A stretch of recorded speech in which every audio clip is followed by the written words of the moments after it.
Call to order the meeting of the National School District School Board. Please stand for the Pledge of Allegiance. Ready? Begin. I pledge allegiance to the flag of the United States of America and to the republic for which it stands, one nation, under God, indivisible, with liberty and justice for all.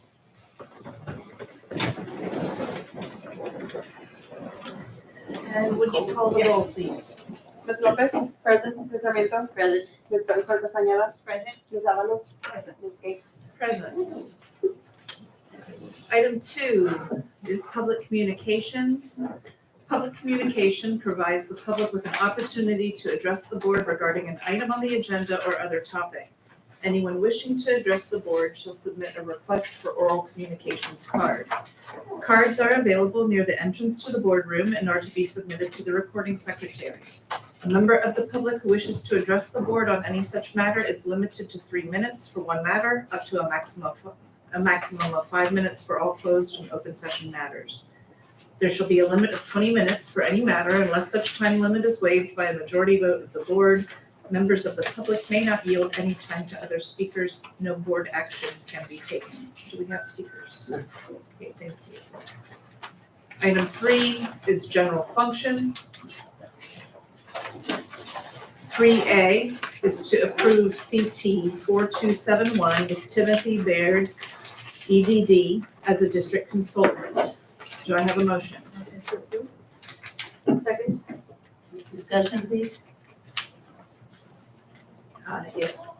Do you want to go first, Trustee Sarmiento, or would you prefer to hear from Dr. Brady first? I can wait. Okay, just check. Dr. Brady. Okay, well, good evening, Governing Board. This item is bittersweet as it comes with Dr. Kraft being selected for a new position.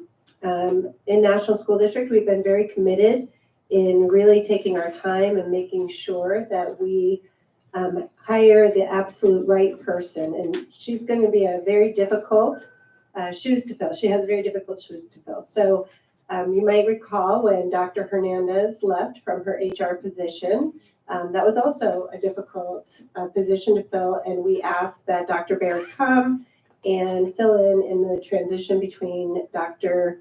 Hernandez and Dr. Keppen. And we were very lucky that we got Dr. Keppen from that. So the amount you see is the cost. It would be including all costs for Dr. Kraft between now and the end of the school year.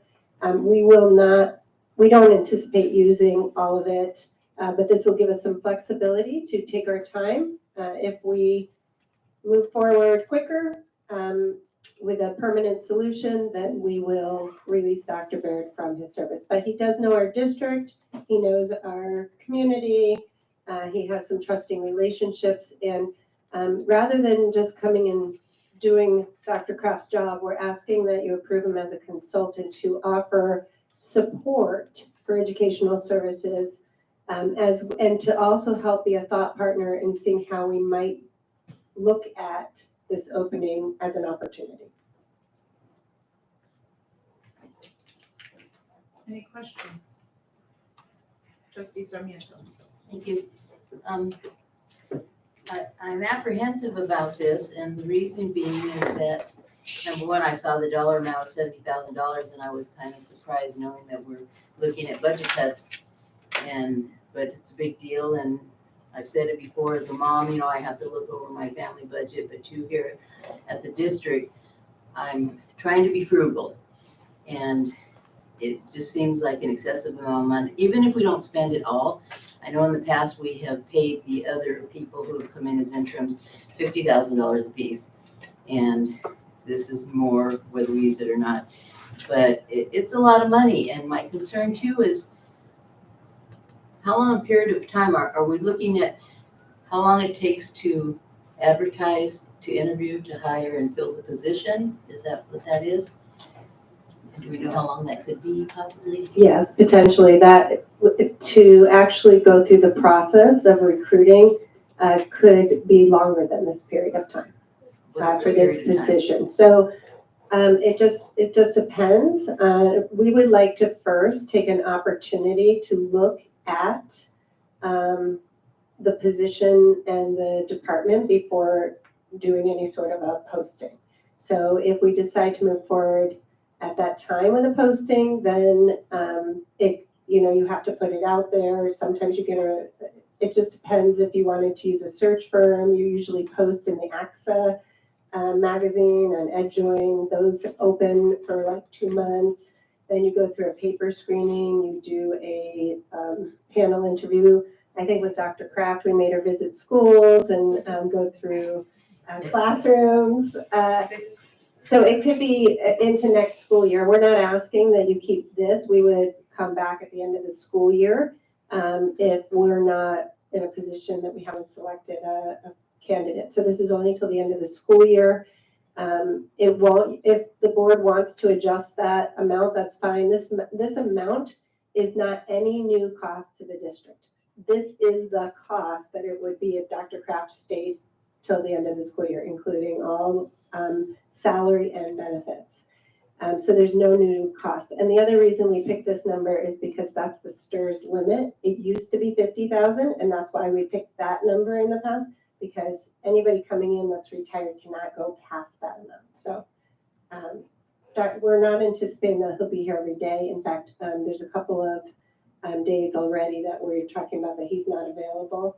But we do need some support, and we don't want to rush into hiring a new person. But if we did rush and hire a new person, then we would be on the hook for that amount right away. Of course.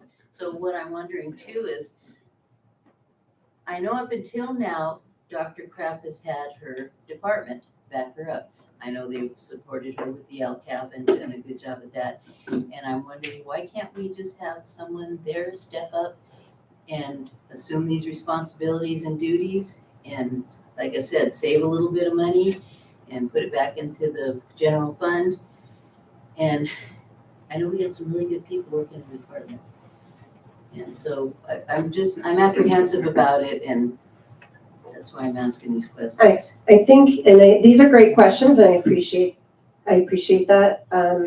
This is a really, really heavy time of the year for educational services. We are going into state testing, and that's a very big job and a very overwhelming job. And that's somebody who already has that job to take on a whole nother job on top of that, or those duties. That would be very overwhelming. In addition, this is the time of the year that we have to do our LCAP.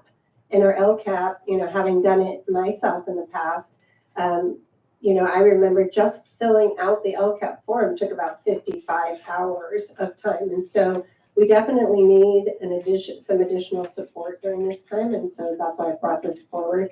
Has the LCAP already been completed and submitted? Aren't we at that point? No? Well, you're going to hear your new LCAP being presented in June.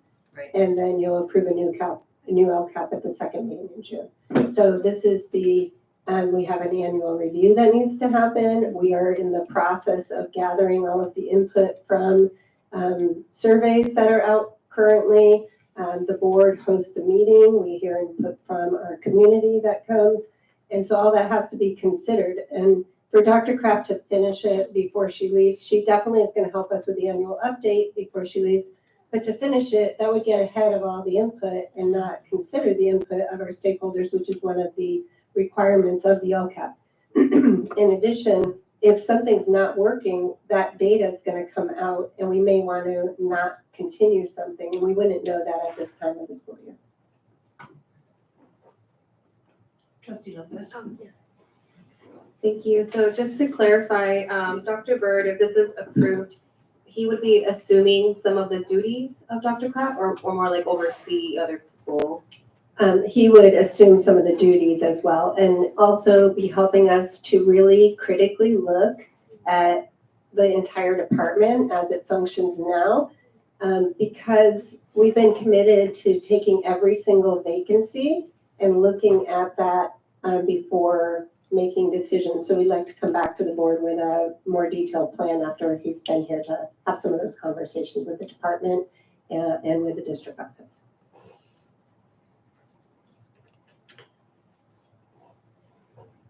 Keep the work going too. Any more questions? Being that it's so close to the end of the year, and she's got a full staff that has been helping her do everything, and we have some excellent people that have been helping her. Like I said, it's so close to the end of the year to spend this kind of money.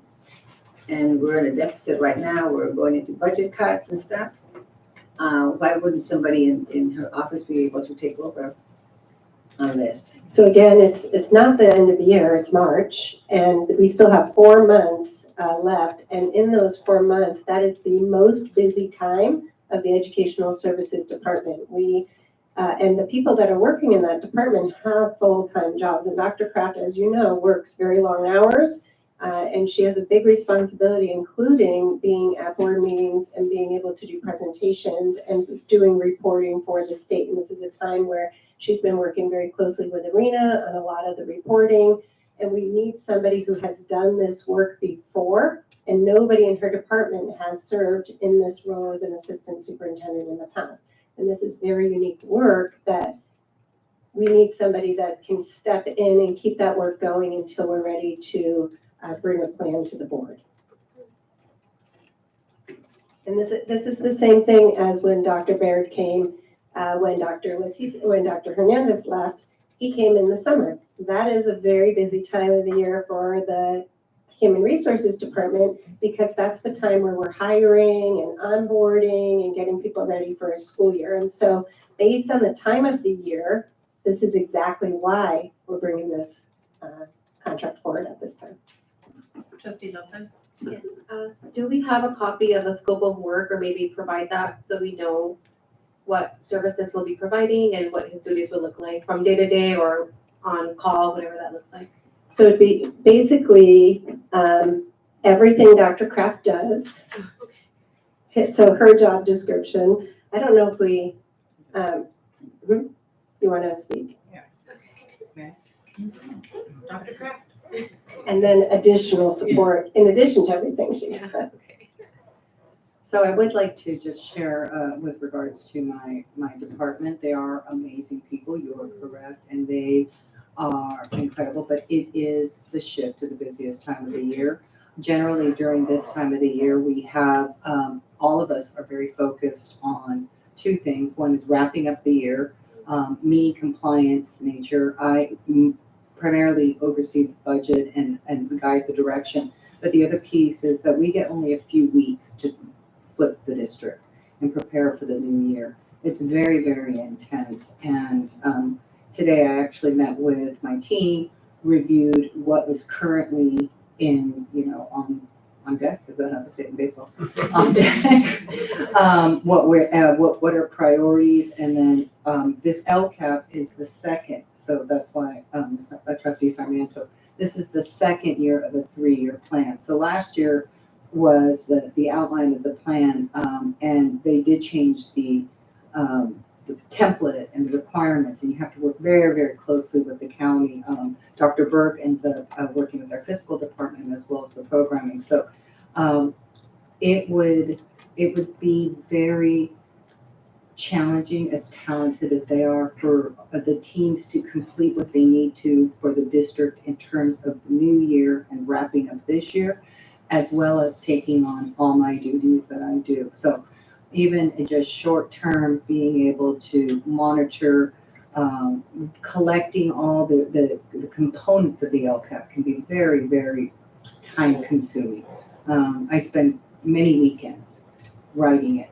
And I've been doing it for years now. So, but there are state compliance requirements that you have to have. There's budget alignments that Arena and I are going through to the end, and then the parent summary, and then on top of just the regular work, things that are preparing. So as I can't sing the praises of my team enough, but it would be very challenging. Not that they're not capable, but it would be, they have lives, they have their families.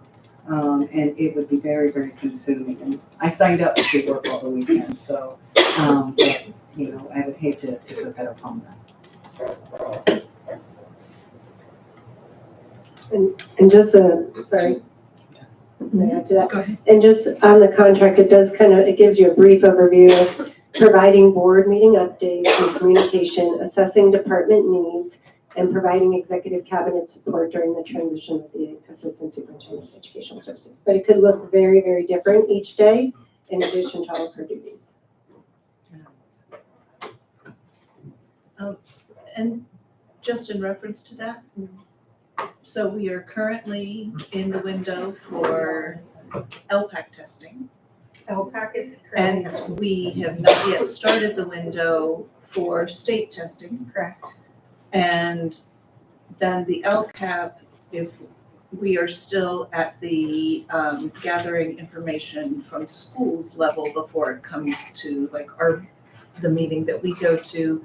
So like, did I miss any of those major chunks?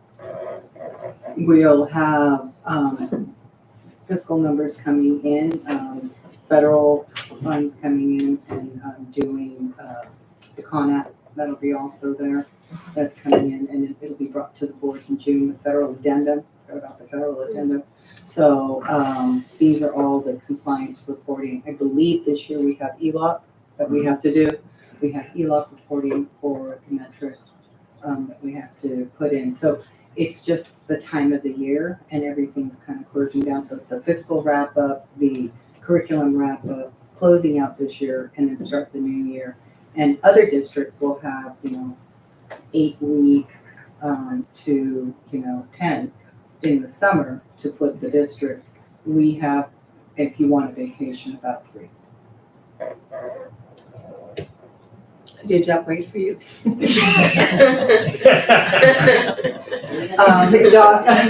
Dr. Brady has spoken to the new superintendent and she must have done very well because the superintendent said that, whatever national needs in the transition, she would support and whatever Dr. Brady needed, she would support. So, and, you have my phone. So if my heart is here and it's, it's more of a family decision, but I can't say enough about how bittersweet it is and how much I love this district. She did ask for her right away. Any remaining questions? All right, I have a motion to approve CT 4271 by trustee Bedcourt Castaneda with a second by trustee Lopez. Please vote.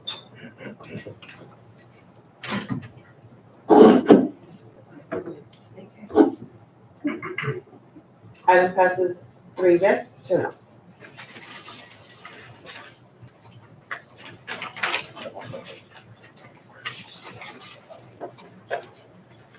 Item 4, business services.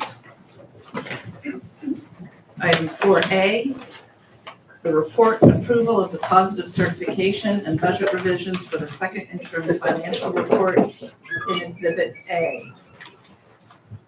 Dr. Burke. Thank you very much, President Gates. Is the mic on? Is the mic on? It might be muted. On the bottom.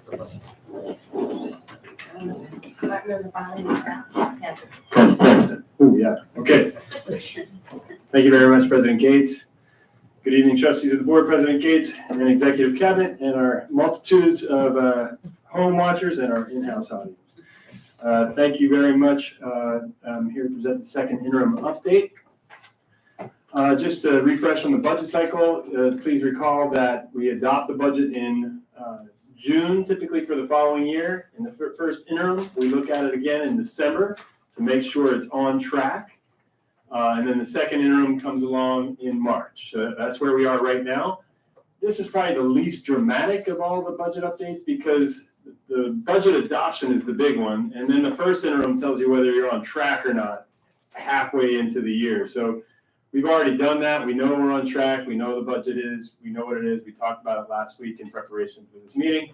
So again, it's kind of the least dramatic of the budget updates. Then finally, we do talk about this budget again as we're adopting next year's budget, but then we really look at it most closely when we do the unaudited actuals in September. General information, some background. I like to start with background information. As you know, inflation is proving to be stubborn. They're talking about it getting back up over, staying over 3 and maybe being around 3.3% and staying that way for the next several years is what they're saying. That's the projections by UCLA. U.S. Unemployment rate is rising, expected to reach 4.3%, remain above 4. That's also not great news, but it's also not the worst unemployment numbers we've ever had. Sometimes you see a 5, 7, something like that. So 4.3 is hopefully something that our country can manage. Delayed tax deadlines. This is a big one. You may recall a couple of years ago the problems that our delayed tax payments in California caused to the state budget.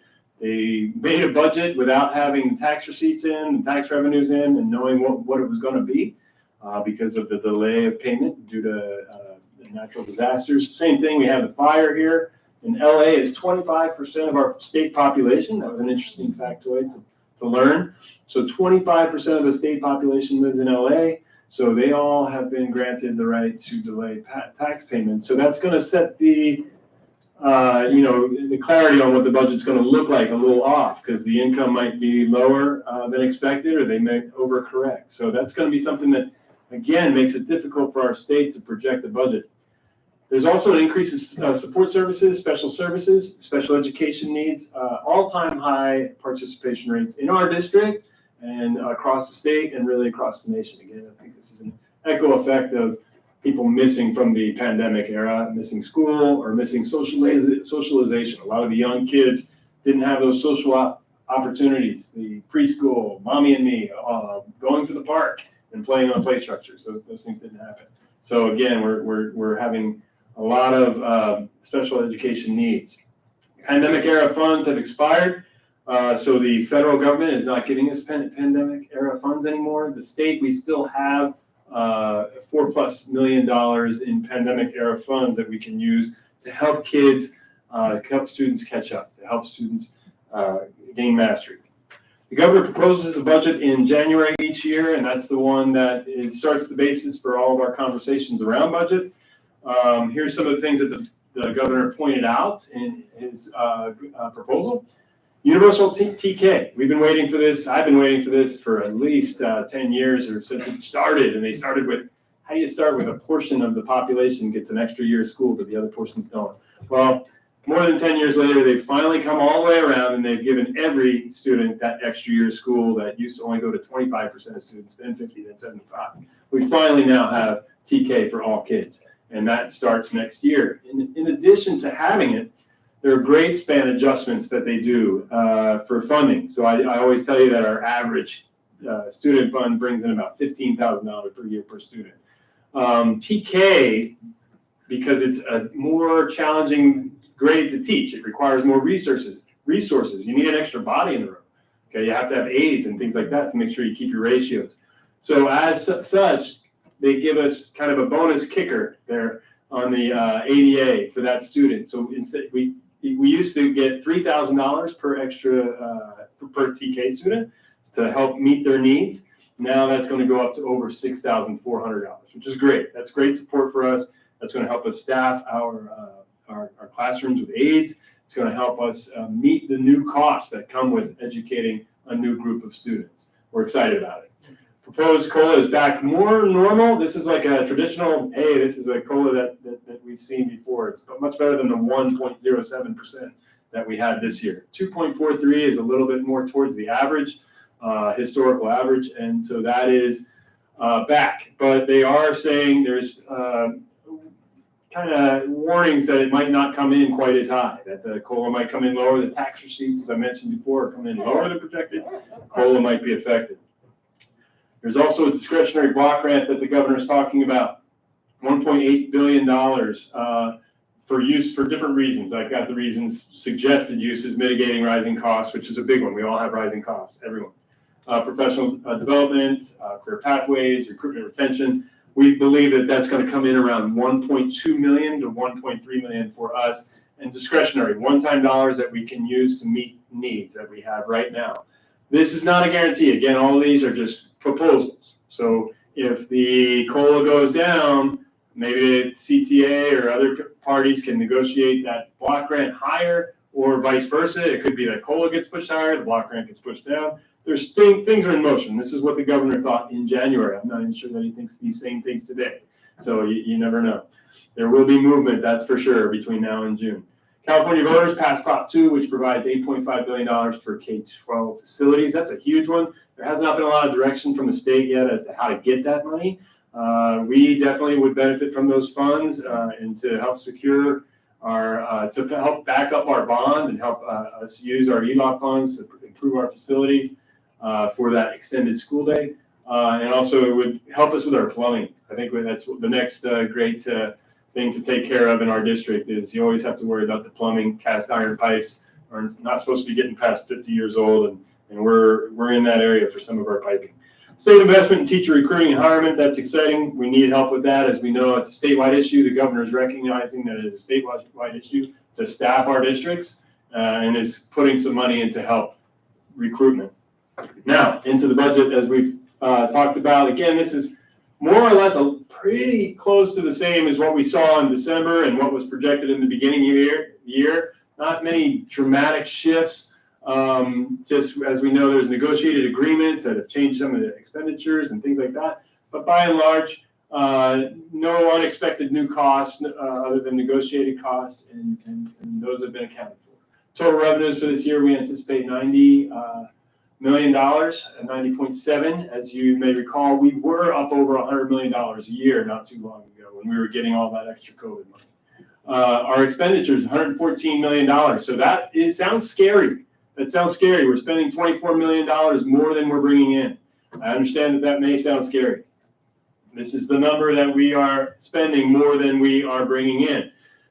There's reasons for that, and it is because these are expiring funds in many ways that have to be spent, use it or lose it.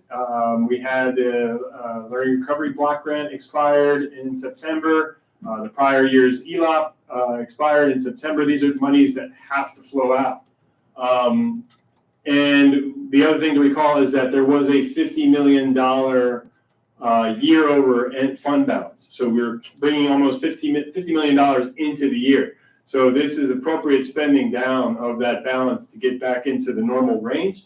It's happening again as we end these pandemic support programs and transition some of these other programs into other opportunities, be it ELOP or Learning Recovery Block Grant. So our beginning fund balance, as I mentioned, was close to 50 million. At the end of the year, it's going to be closer to 25 million. That's getting closer to traditional levels of balance. It's still a little bit on the high end, and you're going to see that coming down the next 2 years as well. I will say it's not out of control, wild spending. It is very controlled, and this plan is going to land. Plane is going to land, and it's going to land nicely. Non-spendable revolving cash, $515,000. That's not a big one for us to talk about tonight. Restricted fund balance. This is kind of the money we expect in our restricted funds. Title I, for example, is a restricted fund. It's not coming from that actually. ELOP is one of probably the biggest balance there, and the Learning Recovery Block Grant. And we have some new commitments that we'll share tonight that they're more or less placeholders to help us. Reserve for economic uncertainty, that is our 3% required reserve. Some of the ending fund balance commitments, there's 2 of them this year. This is where we expect to, at the end of the year, if it doesn't get adjusted before the end of the year. This is the same $178,000 for CSEA's health and wellness. It is their reserve. As a reminder, our cap for CSEA is higher than the average member needs to spend in a given year.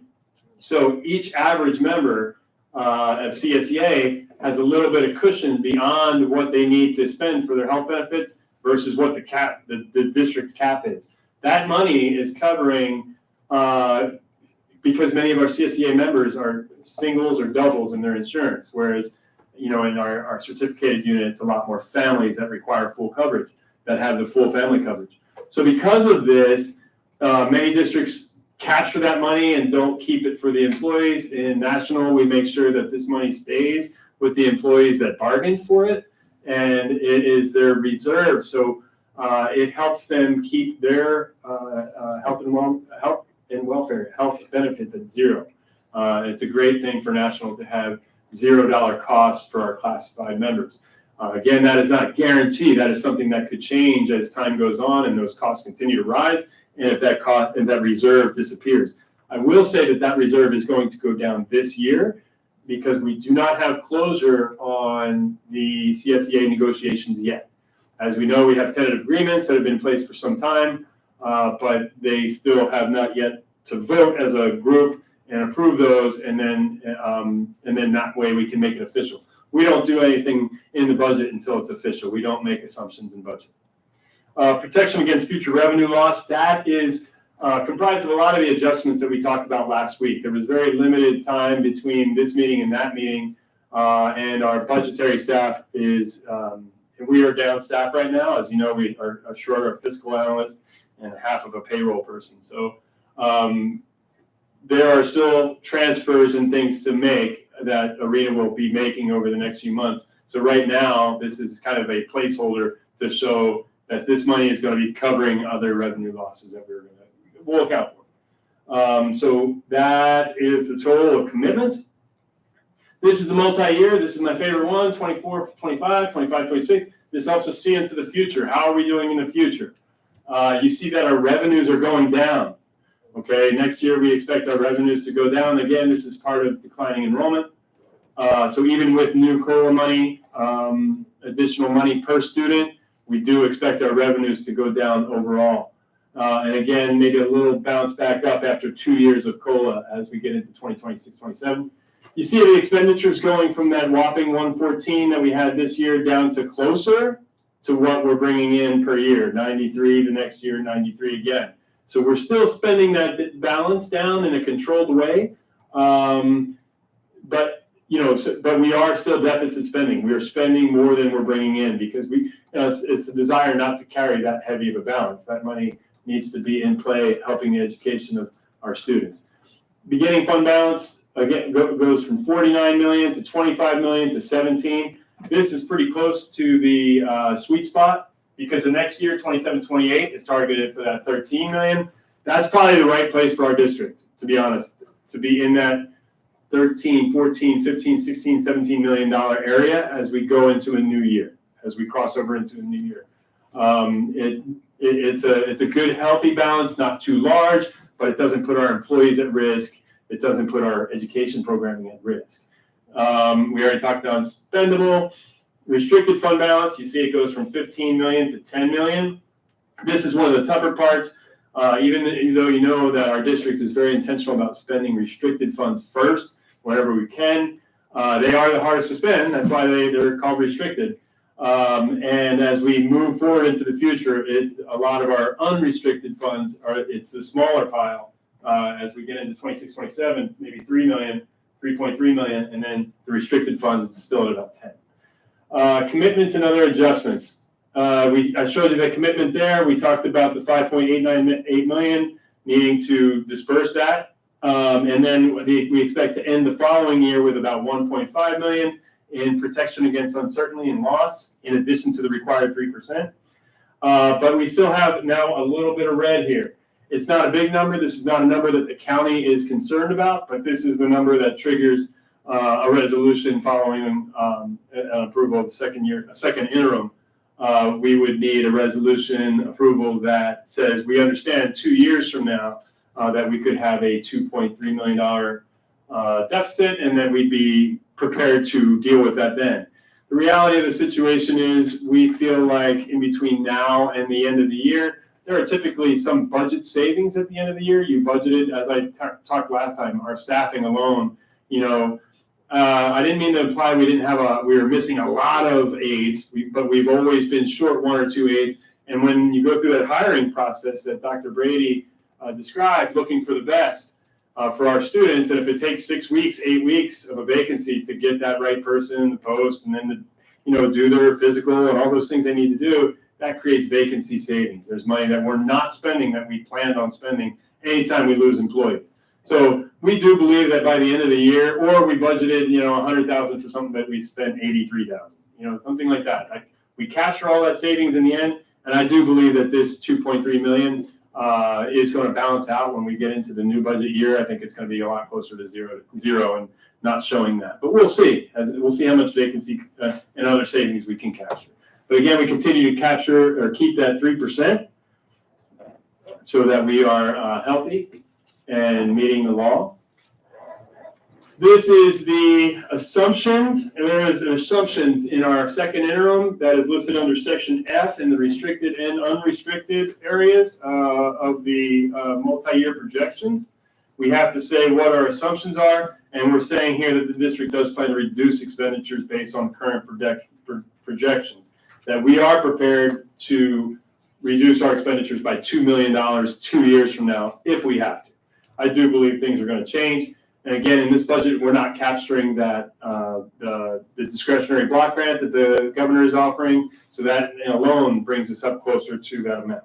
So that is the assumption we're making. And because of that assumption, that's what you see, that red line arrow going over to the resolution that says we understand as a district that in 26-27 that we may have 2.3 million to deal with. This allows us to have a positive certification, which is a very important thing. We want to make sure that we have a positive certification. Acknowledging this for the future allows us to have that positive certification. We've already had conversations with the county. They're not concerned about second year out and low amounts like this. So it's not a county concern for oversight. Restricted balance detail. There's two that I want to call out. You have the slides and you can look at the other. There's two that I really want to call out. The ELOP, as has been discussed, that is a balance that we've been spending in arrears. So we generally are spending the prior year. We had a planning year at the beginning and then have been spending that money 1 year later than it comes in. And that's a tenet of Dr. Kraft's leadership that I've appreciated, that should a program ever be defunded, we would still be able to have a softer landing than cutting things off for kids. It would buy us a year to find other grants, to find other opportunities to provide those same services. So we do have the ability to outlive any funding cut when it comes to that expanded learning opportunity. That's very close to what we get in a given year. That's very close. So we've got this year's amount sitting there waiting for us to spend next year, and that's allowable, which is great. Learning Recovery Emergency Block Grant, this is the one that I talked about as being a COVID relief from the state. So the feds gave us a bunch of money, the state gave us a bunch of money. This is the last pot that is left. So it's important that we take care of it, but also get spent on time. It's 2020, I always forget, 28. I always say 7, but hey, better 1 year early than 1 year late, right? So 2028, we need to spend that $4.4 million out. So we need to make sure that we take care of it, but make sure we spend it mindfully. This question came up. This is about the MTSS coordinators and administrator substitute. This is based on a trustee question from the prior meeting when we talked about budget cut options. MTSS coordinators funded with Title I and LCAP. LCAP supplemental and concentration, which is intended for students that face barriers. Students that have low income, students that are English learners, students who are homeless, foster, all those things. That money is set by the state to help educate those students that have barriers. You also see Title I. Title I is money from the federal government for the same cause, to deal with educating students who are from low income homes, that they may have additional needs, and that this money allows us to provide additional supports and further educational progress in their educational achievement. As the intention of both of those funds. So that is the MTSS coordinators. What they do is go out and work with teachers on their data, try to help teachers understand areas where we can improve our data, not just on LCAP testing, on a range of type of measurements, and how can we help students achieve better. And that's what the MTSS coordinators do. They lead those opportunities to discuss that, and they lead those conversations, enabling, and it creates really a professional growth as we are focusing on students by name, by need in those meetings on a regular basis. There's also been 2 substitute administrators. Both were previously NSD administrators, full-time. One was for a vacancy coverage that was $19,000. That was a principal fill-in for last summer. We opened the year without a principal at one of our schools due to a principal leaving and having a new placement in the new district. And so we had a substitute principal that helped us open that school year, which was really critical. Starting the year with a principal in place, and especially one as savvy and knowledgeable as the one we had was important for our students.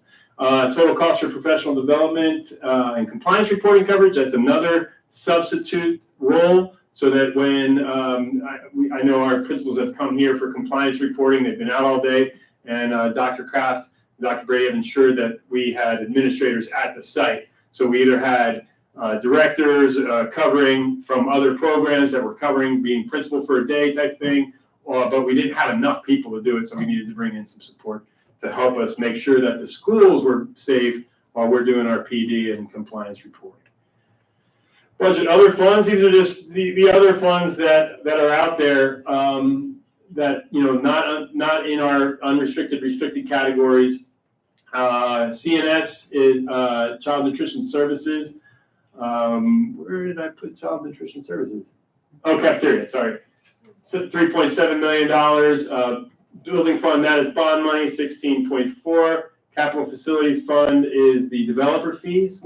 And the other ones are smaller. The Charter School Enterprise, that is not money that we have, rights over necessarily. That is Integrity Charter Schools funding. And they have not spent that out, or they have. They have been spending. They're spending it, but they haven't completed the sale of their building all the way. I think that we'll see a transfer out at that time. I have to follow up on that one. Let me follow up on that regarding Integrity's balance and get you more information on that one. Our cash balances, this is this year. You can see that we're okay on cash. This is not a great concern right now. When we start seeing our ending fund balance going down and getting lower, and sometimes the state funds us a little bit late. The money doesn't come in at all the beginning of the year. Now, oh, look, we got $90 million. It doesn't work that way. And it can be sporadic on when it comes in. Sometimes they delay it for months at a time. And when that happens, you have to have a fund balance of cash to help mitigate that. You might notice that the ending balance for the year is different than the ending balance on ending fund balance that we have in the NYP. That is because money keeps on moving for the next several months after the fiscal year ends. Money keeps leaving the district until September for this budget year and coming in. The state even gives us money after the budget year is over for last year's budget. So in August, we'll get money for the 24-25 budget. So that's why that little quirk exists. I didn't want to make you think, oh, hey, they got 36 million here, and they said there's only going to be 25 million. How's that possible? That's because money is still moving both ways, in and out in those months. Next steps, so that is the second interim in summary. Next steps we have is to submit it to the county office, monitor the May revise. That's the next step in the governor. And we talked already about what he said in January. I will update the board on what he says in May. Then we look at approving a board approved budget for June in 2025. The legislature gets the state budget done by July 1. They always get it done because if they don't, they lose their paychecks. They always get it done now. They used to be late all the time. That's improved. Complete the 24-25 fiscal year with unaudited actuals. And so that is in September when we really look at how did this year's playing land and how close was it to what we're saying today and reporting any of those differences. And again, this is thank you from the fiscal team. You'll notice that Michael's name is not there. That is one of the holes in our team. The fiscal analyst, he plays a critical role, or that position plays a critical role. And Charlene Barajas, who has 1 foot in HR and 1 foot with us. He's doing risk management, payroll. It depends on the day, it depends on the hour. So, we are a little bit shorthanded, so I do want to give a big shout out to this team of people who is here and working hard on weekends, working hard late at night, and doing all those things that need to be done to help make sure the district stays afloat and reports accurately. Any questions?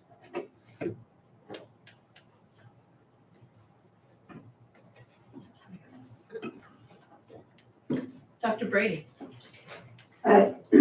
Dr. Burke and potentially Ms. Coward, on the slide that you had with the trustee questions, you said the total cost for the vacancy coverage was $19,729. Was that offset by the vacancy Yes. salary? So is that more or less or about the same as we would have paid if we had had somebody fully staffed at the beginning? Yeah, that would represent a savings versus what a hired principal would have cost. Like a hired principal with benefits for the amount of time that was out might have been closer to 25. Yeah, somewhere in there would probably be about 25. So by hiring that administrator, we were able to keep the campus safe and keep the opening of school being not chaotic like it would be without a principal. But at a discounted rate and with somebody who's very experienced in our district and as a school leader.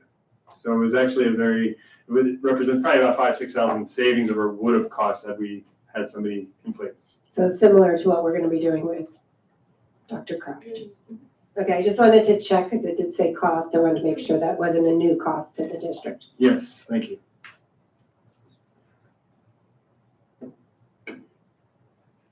Questions?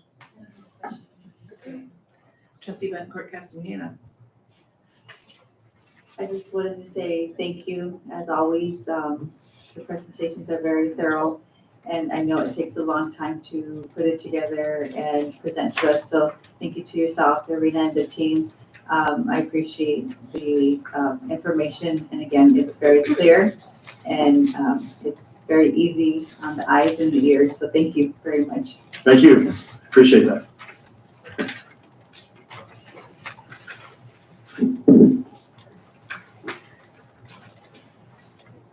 I brought it up before.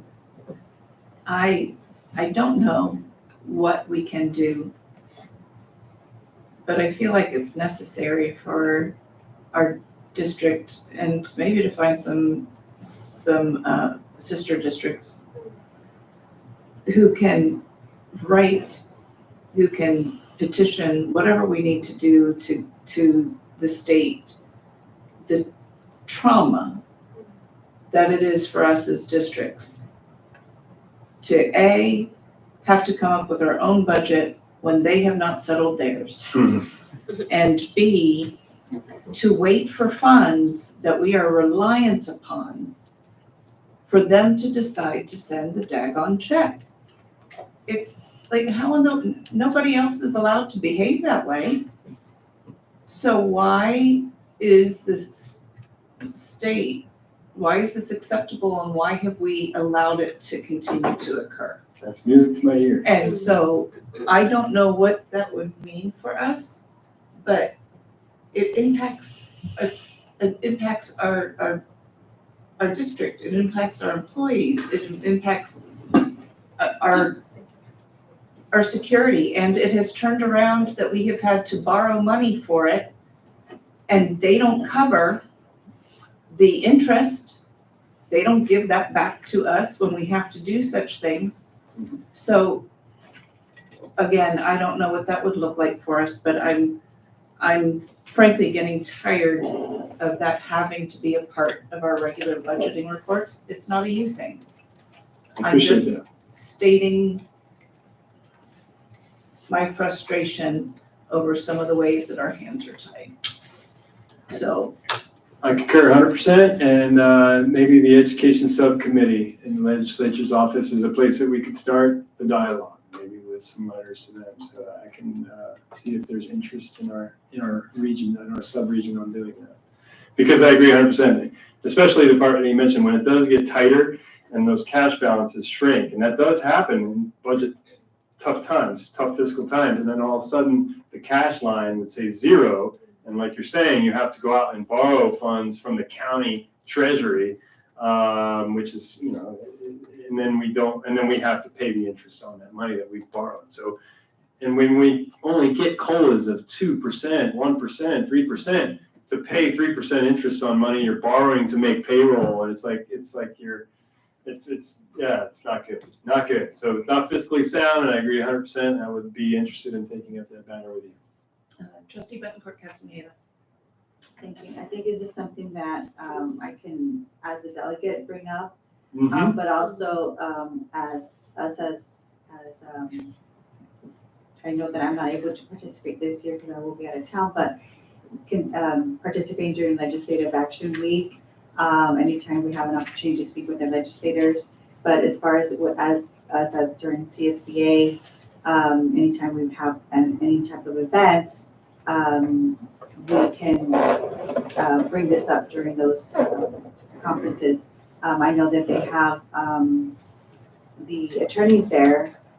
We can, and they sit there during the conference, and they're open to our suggestions, and we can have those conversations with them. So these are the opportunities that we have as elected officials to advocate for the concerns that we have, and then they go to bat for us because it's the alliance that they have created for us as in the education world and us as elected officials. Because I believe we pay into this fund, I guess you would say, for them to go so that we're not fighting the battle individually and they are fighting that for our district. So it's important for us to not do this on our own as a district. So, however, as a delegate, I will bring this forward. I think this is one, and I thank you for saying that. And as you were talking, it occurred to me that really this is one that we can all get together on in terms of administration, classified, certificated, CTA, CSCA, everybody. This is a common concern for all of us, and that this is something that perhaps could be a united effort. Right. So, and I'm sure that we're not the only ones that have had this concern. Agreed. So, thank you. It's completely backwards that we have, like, March 15th is the day we have to notice certificated staff regarding layoffs every year. And yet the governor hasn't finalized the budget for us to work with. And that is trauma inducing every time that comes up, and it is it's unnecessary. I know I'm preaching to the choir here, but it's unnecessary and it's wrong to do to people. Anyway, thank you very much. Do we have any more questions? Trustee Just Lopez. point of clarification, is this where we're gonna look at the proposed reductions or is that in the next? It's embedded into, so kind of the adjustments are already embedded into the binder. And the presentation talks about, we were consistent with what the board recommended last week, or sticking with the recommended ones that we provided. So those adjustments are being made, have been made and we'll be able to show that, I guess, again when we do the budget adoption for next year. Going into next year, we'll see the full budget. And there is a resolution for potential cuts. That is the next item. Right, and that's 2 years out. Just to understand, approving this item right now, would it come with those reductions or?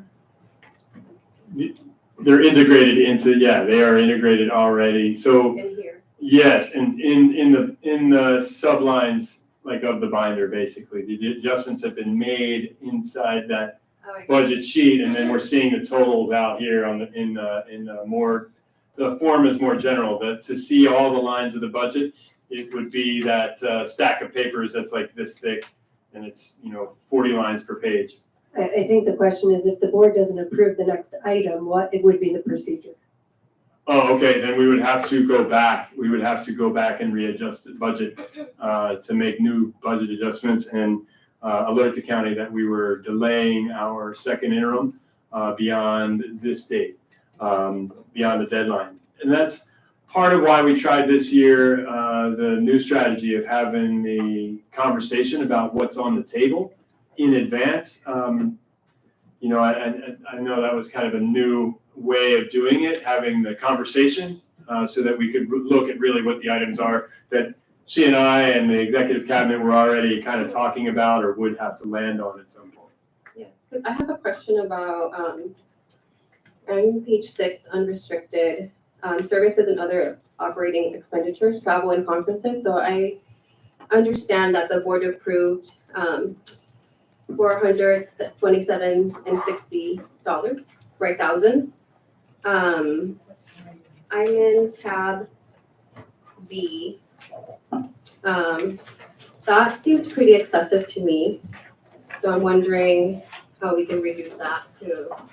Yes, and that would be something that we look at, and I don't think we're close to spending the amount budgeted. I think that's gonna be some of the savings captured that is gonna offset that $2.3 million that is 2 years out that we're gonna do the resolution for.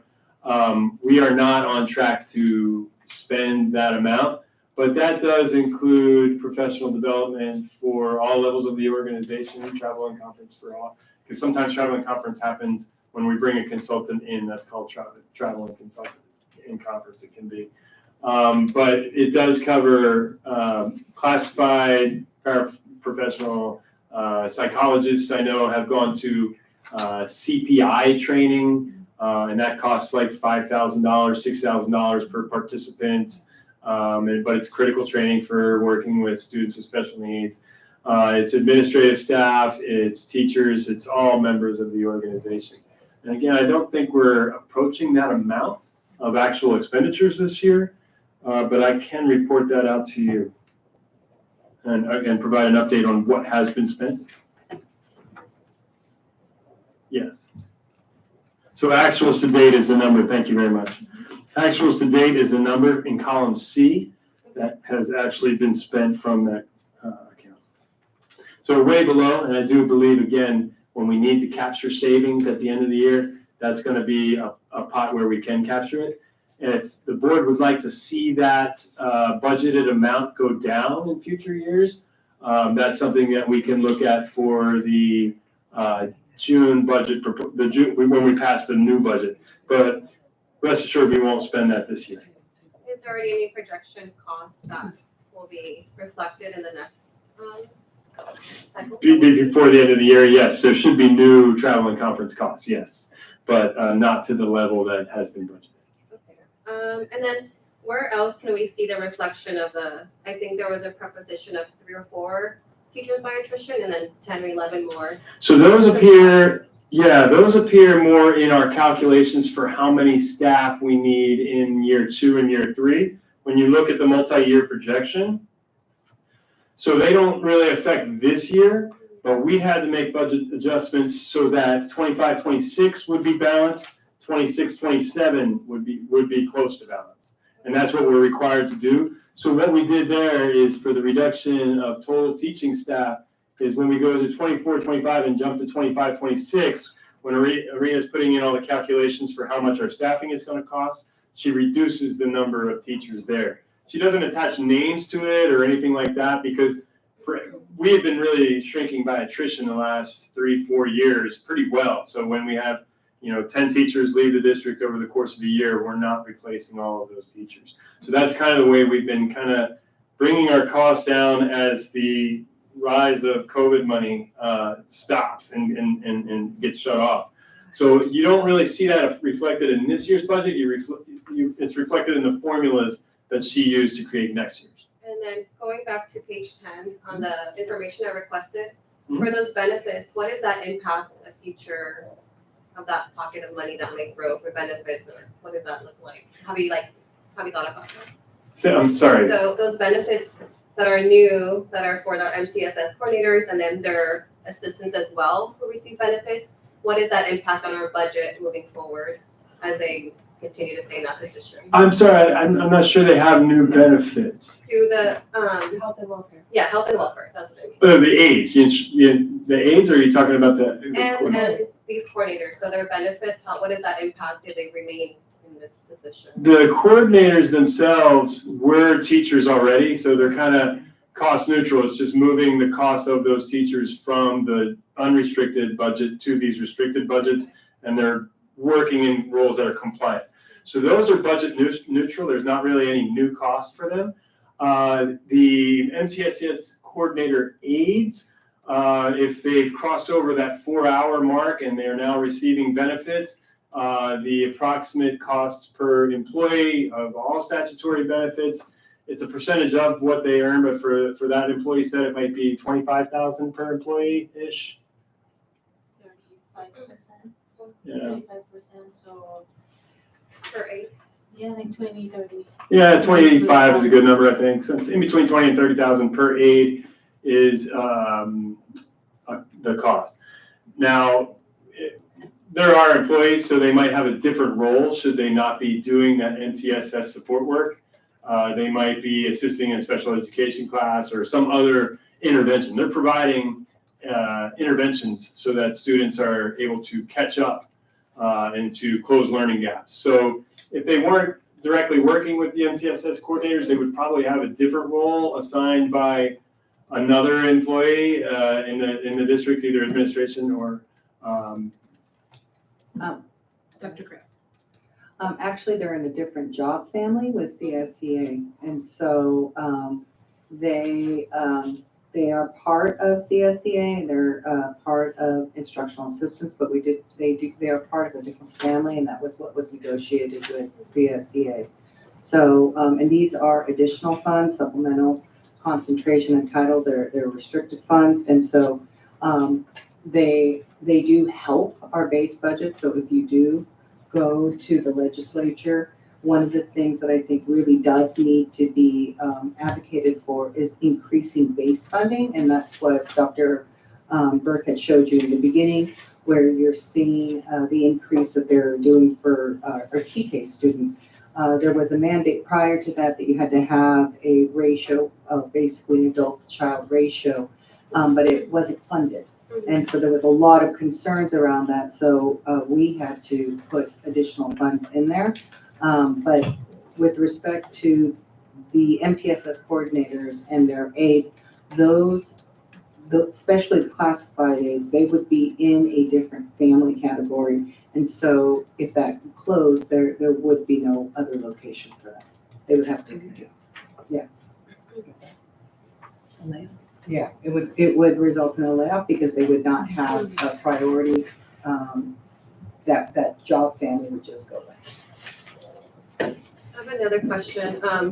Do we provide any stipends or additional funding for salary for anyone who has a certain level of education? I know for like when I was a teacher, whenever I would get a degree or something like that, or units, I would bump up in my pay. Is that anywhere else that we see it? yes, we see that in our pay salary in the scales. They say step and column. You're moving up and down steps, right? Is increasing money, and then as you go columns, that's additional education units or training that you've received, and you move over. As you have more training, yes, your funds go up, your pay goes up, your compensation, and there's stipends for doctoral degrees. Any other stipends I'm missing? Is that annually or? Bilingual, SDC teachers, Special ed. RSB, yeah, or SDC teachers, yes, Counselors. thank you. counselors. So $2,500 support, personal stipends for SDC teachers and RSP teachers. And $1,000 for language arts specialists and counselors. Those are, On top of their salary? yes, Oh, yes. and for the doctoral, is that annually or one-time thing? Annually. Annually? Just for any teacher as well, who has a Is it doctoral for all employee classes? Yeah, anyone that has it, but also, how much for bilingual? $500? Yeah. So everything, so everything with a stipend generally is attached to a unique, in terms of certificated certification. LAS is the reading specialist credential, bilingual, obviously bilingual authorization, RSP, ex specialists. Did you say counselors? Yes. Counselor, yeah. And the national board, National board certification, $1,000, I believe. I think so. There's national board certification. What about tech liaisons? Yes. Yes. And that's $1,000? $1,000. Yes. but sometimes, they share, so $500. That'd be two teachers. But total is 1,000. looks like speech and language and psychologists get 2,500. Yes, SLP, speech and language, psychs, 2,500, and No, then, not No? those. No. Because they have a different. oh, they're on a different pay scale. Oh, yeah. That's right, that's what Oh, I'm sorry, except. I'm sorry. Yeah, they're put on a different pay scale, so that's how they get their benefits. I know Um, Kopekin is not here, but have you heard back about how many teachers are not planning to return or any staff that are not planning to return? That's a process that we're underway right now, but I don't think we have the answers back. And again, when we projected that we would have 4 from attrition, we had information from teachers that we believe that the 4 are solid, but it's not formal official, put in, but we do believe that those 4 are pretty solid. The 13 for temporary, that again, if there are more budget savings captured, then there's an opportunity to bring some of those teachers back. And if the student enrollment is there next year to fund the extra classrooms, we'd love to have those teachers back. But when the circumstances are, by keeping them with declining enrollment, you get down into classes that are 16, places that we can't, remain. So we're projecting losing around 300 students for next year? That's about right. Wow. A little bit less than that, actually, but yeah.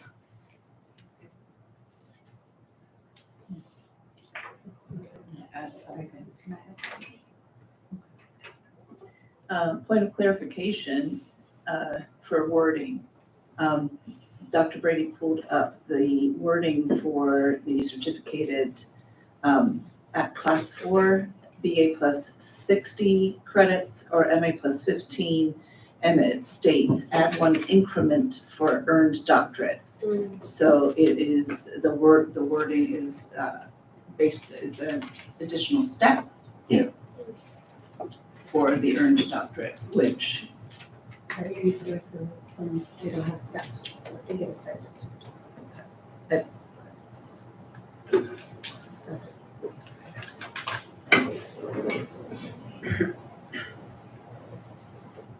Dr. Brady. Okay, all right. Any other questions, concerns? I don't know if I feel comfortable voting yes, knowing that we don't know how many teachers are gonna leave or not. Seeing also very high travel and conference budget. I understand the work of our MTSS coordinators and what the aides are doing. But I don't know if I would wanna confidently vote yes at this time.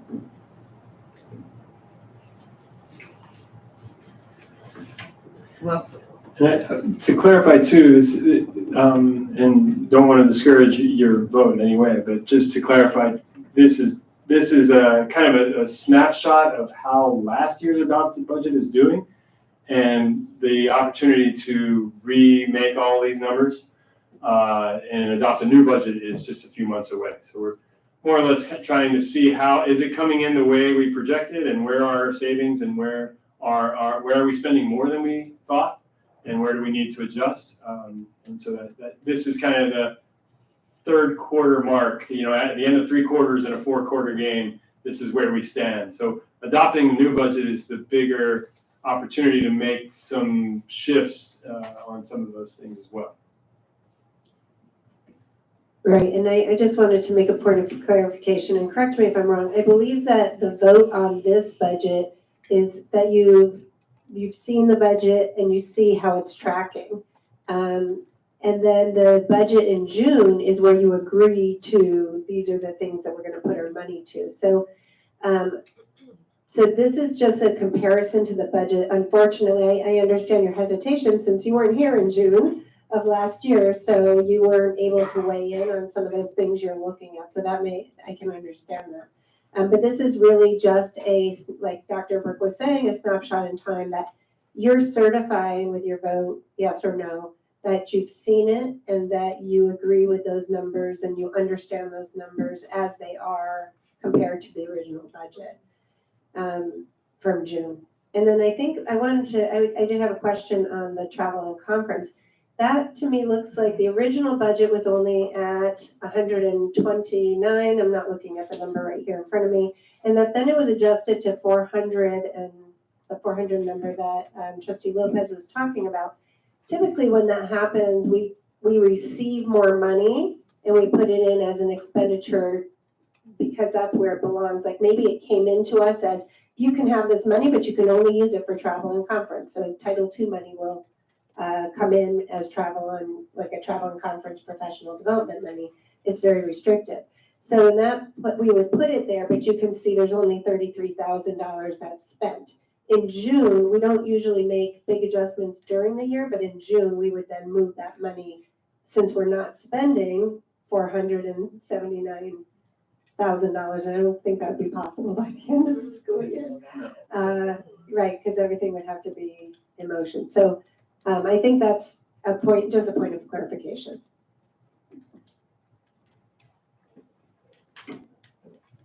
All right, well, I'm sorry, can I say something? So about travel and conferences, so, you know, as of January 31st, you know, we expended 33,000 and then we budgeted 427,000. And I need to kind of go back and then, you know, research what this, you know, $427,000. But I believe mostly LCAP dollars, supplemental and concentration grant. Because I can imagine like we budgeted this, you know, huge amount out of, you know, non-LCAP dollars. So I believe under LCAP, supplemental and concentration grant. So if that's how, because LCAP doesn't necessarily translate to the way they write that out. So if I'm understanding, Arena, those would be in the goals where we're talking about Right. PD. Yes. So anything that we put in for professional development, substitute, like normal procedures, EL training, they're not leaving, but it's to cover the cost. Going to Kelly. Right, or if they go to the county, you know, to the SELPA meetings, we did have our counselors go Java likes to those types of things, but if that's how it's coded in here, Right.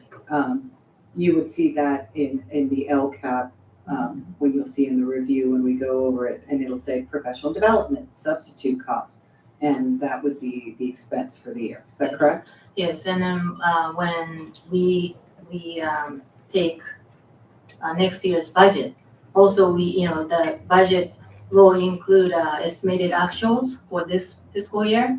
So that time we will go through expenditures as of May 31st, and then make proper budget adjustment.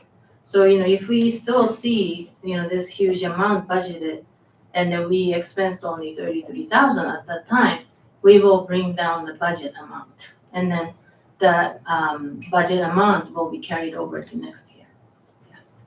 And in addition, if it is in the LCAP, we are required to inform the county, like what Arena's saying. So if we put PD and we put 200,000 for subs, and we didn't expense it out, we are required to track it in the county in our reporting, and to indicate why the expenditure didn't happen, what we're gonna do next. Are we gonna keep it in that budget line item, or are we gonna move it like Arena said? But that would be for the LCAP funds, not for anything additional, but it sounds like everything kind of gets tied into under this line item. But then I'd be happy to show that to you, to the board.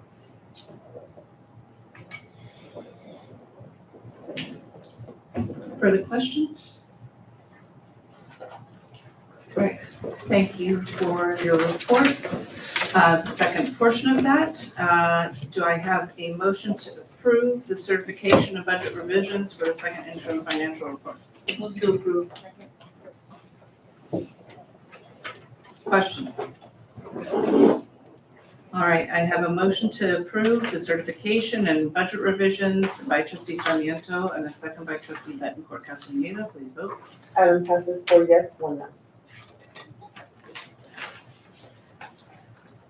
Item 4B, to approve Resolution 24-25.26 to identify the amount of budget reductions needed in 2026, 2027. Do I have a motion to approve? I second the motion. Dr. Burke? Yes, just a reminder, that it is the amount identified in this budget that we haven't captured the savings that we will probably inevitably capture at the end of the year. That might offset that entirely. And we'll see. We'll know more in June when the clouds clear and we have better crystal lit vision. But I don't anticipate that this is something to worry too much about. It's 2 years away. We have that discretionary block grant money coming in, very likely, and the governor's proposal that will help us in any budgetary savings. We've already identified travel and conference, we identified budgetary savings from aides, from the HR department, from the business department. So we believe that the savings will be there in addition to the block grant that will save us from actually having to make any cuts 2 years out. That's why we weren't too aggressive in making them today. Questions? Oh, sorry, Trustee Lopez. Thank you. And this resolution needs to go to the county because of the projected deficit. Correct. Okay. Any other questions? All right, I have a motion to approve Resolution 24-25.26 by Trustee Bettencourt Castaneda with a second by Trustee Avalos. Please vote.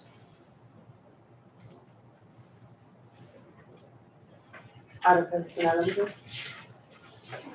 Okay, item 5 is Human Resources. Item 5A, to ratify, approve the Personnel Action Report. Do I have a motion to ratify and approve the Personnel Action Report? I make the motion.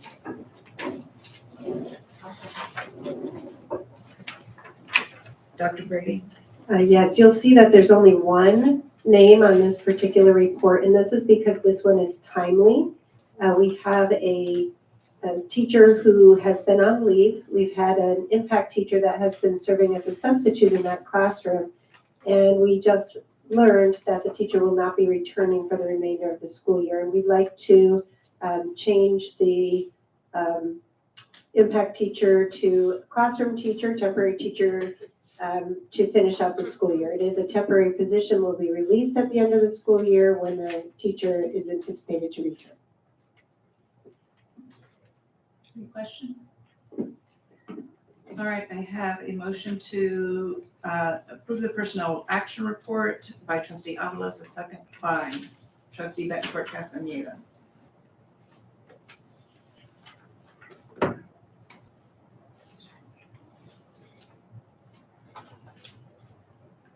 Please vote. Adam Castellano. And at this time, the board will adjourn to closed session.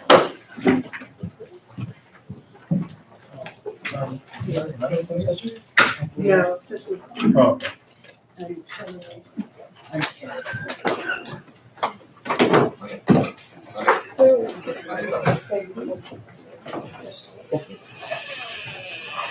Oh,